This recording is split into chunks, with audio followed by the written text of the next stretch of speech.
नमस्ते। आज चाहिँ म तपाईहरुलाई यामाडोरीको बारेमा भन्दैछु हैन।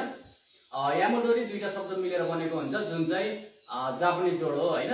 यामा मिन्स तपाईको पहाड हिमाल एन्ड डोरी भनेको चाहिँ तपाईको खन्ने हैन। अब कसरी बुझौं भने चाहिँ तपाईले पहाडको जस्तै भित्ता भेर पहिरो भेरतिर हैन अनि पहाड ढुङ्गाको बीच कप्चरतिर जुन ट्रीहरु सर्भाइभ गरिरहेको हुन्छ हैन।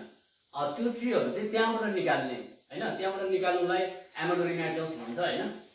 अनि यामाडोरी मेटेरियल्स चाहिँ तपाईको त्यो जुन सर्भाइभ गरिरहेको ठाउँमा चाहिँ उनीहरु एकदम स्ट्रगल जुन बढ्नको लागि स्ट्रगल गरिरहेको हुन्छ तर सकिरहेको हुँदैन हैन। किनभने त्यस्तो ठाउँमा चाहिँ तपाईको स्टोनले त्यसको लङ रुट चाहिँ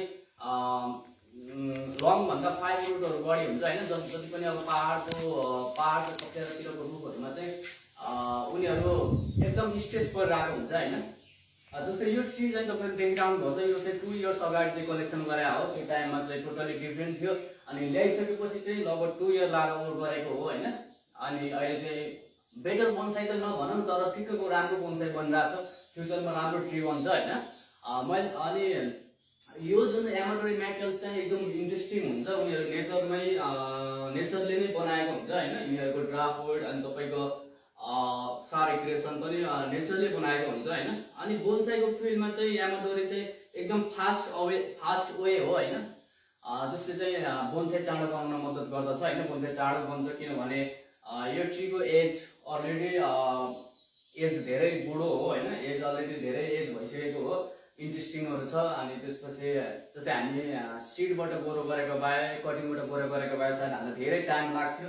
अनि म यही ट्री बनाउनलाई चाहिँ म सायद 50 इयर्स 60 इयर्स भन्दा बढी पुग्नु पर्थ्यो होला हैन। यो जुन नेचरलाई हामीले कपी गर्नलाई अनि जति पनि अब तपाईहरु अब मेरो भिडियो हेर्नुभयो अनि कसै इन्ट्रेस्टेड हुनुभयो हैन यामाडोरीमा अनि म पनि कलेक्सन गर्छु भन्ने भयो भने चाहिँ तपाई यामाडोरी कलेक्सन गर्न जानु भन्दा अगाडि चाहिँ धेरै कुराहरुको नलेज लिनुपर्छ हैन। नत्र तपाईको ट्री चाहिँ अभियसली डेड हुने सम्भावना बढी हुन्छ।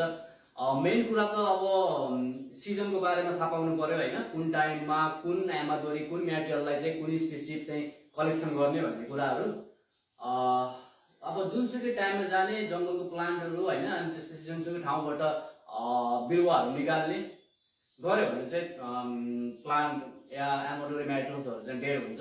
सो सिजनको बारेमा थाहा पाउनु पर्ने हुन्छ। ओके। अनि अरु केही कुराहरु सोध्नु छ भने चाहिँ सोध्न सक्नुहुन्छ हैन। अब नर्मली तरिकाले तपाईहरु के बुझ्नु भने हामीले कुनै पनि ठाउँबाट कुनै प्लान्टलाई निकाल्नुलाई नै यामाडोरी मेटेरियल्स भन्छ हैन। अब त्यो मेटेरियलमा चाहिँ अब उनीहरुको एज अलरेडी हाई एज पनि धेरै हुन्छ अनि इन्ट्रेस्टिङ ट्री हुन्छ हैन। यामाडोरी मेटेरियल्स भनिसकेपछि चाहिँ इन्ट्रेस्टिङ नै हुन्छ। ओके। जति जनाले हेर्दै हुनुहुन्छ सपोर्ट गर्न मन छ भने गर्नु होला हैन। सपोर्टको खाँचो छ नेपालमा बोन्साईको विकास गर्नको लागि। मेरो युट्युब च्यानल गुर्खा बोन्साई छ, त्यहाँ मेरो भिडियो पनि पोस्ट गरेको छु हैन। बोन्साई कसरी बनाउने अनि यामाडोरी मेटेरियल्सको हन्टिङ त्यहाँ गएर भिजिट गर्नु होला। च्यानल सब्स्क्राइब गरिदिनु होला हैन। Okay. Take care, have a good day, bye by.